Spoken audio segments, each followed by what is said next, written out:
અંકલેશ્વર આદિવાસી સમાજ દ્વારા વિશ્વ આદિવાસી દિવસ નિમિત્તે ભવ્ય રેલીનું આયોજન કરવામાં આવ્યું હતું, જેમાં મોટી સંખ્યામાં આદિવાસી સમાજના સભ્યો જોડાયા હતા। 9 ઓગસ્ટને સમગ્ર વિશ્વમાં આદિવાસી દિવસ તરીકે ઉજવવામાં આવે છે, ત્યારે જળ, જંગલ અને પ્રકૃતિ પ્રજનનના હિમાયતી આદિવાસી સમાજ દ્વારા ઠેર ઠેર વિશ્વ આદિવાસી દિવસની ઉજવણી કરવામાં આવી હતી, જે નિમિત્તે અંકલેશ્વરમાં આદિવાસી સમાજ દ્વારા સાંસ્કૃતિક પગપાળા રેલીનું આયોજન કરવામાં આવ્યું હતું। આ રેલી રેલવે સ્ટેશન સ્થિત બાબા સાહેબ આંબેડકરની પ્રતિમાને ફૂલહાર અર્પણ કરી પ્રારંભ કરવામાં આવી હતી। રેલી ભરૂચી નાકા ખાતે બિરસા મુંડાની પ્રતિમા ખાતે સંપન્ન થઈ હતી। આ રેલીમાં આદિવાસી સમાજના આગેવાનો અને સભ્યો જોડાયા હતા। પરંપરાગત પોશાકમાં ડીજેના તાલ સાથે આદિવાસી સંસ્કૃતિને ઉજાગર કરવાનો પ્રયાસ કરવામાં આવ્યો હતો।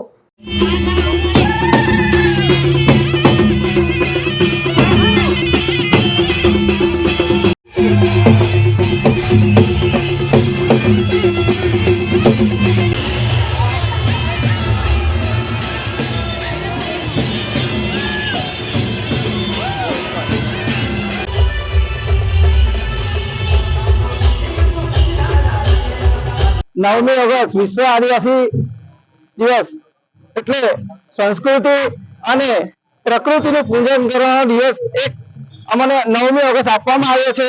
આજે સૌ આદિવાસી લોકો ભેગા થઈને પોતાની વેશભૂષા ધારણ કરીને અને પોતાની પ્રકૃતિને બતાવી અને એક રેલી સ્વરૂપે અમે બિરસા મુંડા ચોક સુધી જઈને પગપાળા રેલી કરીને અમારા આદિવાસી નૃત્ય કરીને અમે શાંતિપૂર્ણ રેલી સૌ બધા ભેગા મળી આજનું આયોજન કર્યું છે।